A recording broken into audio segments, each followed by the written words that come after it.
बिस्मिल्लाहिर्रहमानिर्रहीम। मैंने एक कॉलम पढ़ा है, उसका एक बहुत अहम पॉइंट आपके सामने पढ़ रही हूँ, बहुत तवज्जो रखिएगा। किस्सा कुछ यूं है कि दशरथ की बीवी का सन 1959 में बर वक्त तिब्बी मदद न मिलने के सबब दौरान रिचगी इंतकाल हो गया। दशरथ का गांव पूरी दुनिया से कटा हुआ था और सवाए पहाड़ पर चढ़ के दूसरी जानिब उतरने के कोई चारा नहीं था। चुनाचे दशरथ ने बीवी के क्रियाक्रम के बाद कसम खाई कि तब तक चैन से नहीं बैठेगा जब तक पहाड़ काट के ना रख दे, ताकि जैसे इसकी बीवी बेबसी से मरी कोई और ना मरे।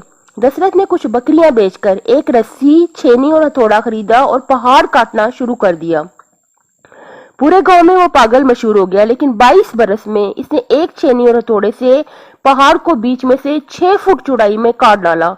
और यूं गहलो घाटी के रिहायशी दूसरी जानिब जाने के लिए कहां 70 किलोमीटर का चक्कर काटते थे और कहां ये फासला 1 किलोमीटर रह गया। देखिए माशाल्लाह, तारीख से ये एक मिसाल है हमारे सामने 1959 की।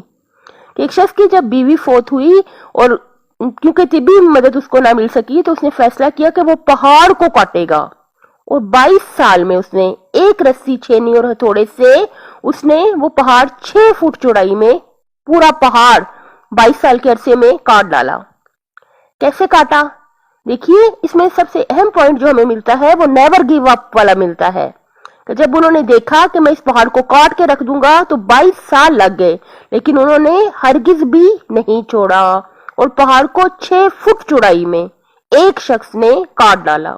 यानी देखिए, अगर इंसान हिम्मत करे और जो काम शुरू किया है उसको हरगिज भी ना छोड़े, तो इंसान एक पहाड़ को भी 6 फुट चौड़ाई में 22 साल की उम्र में, 22 साल के अरसे में एक छेनी और हथौड़े से काट के रख सकता है।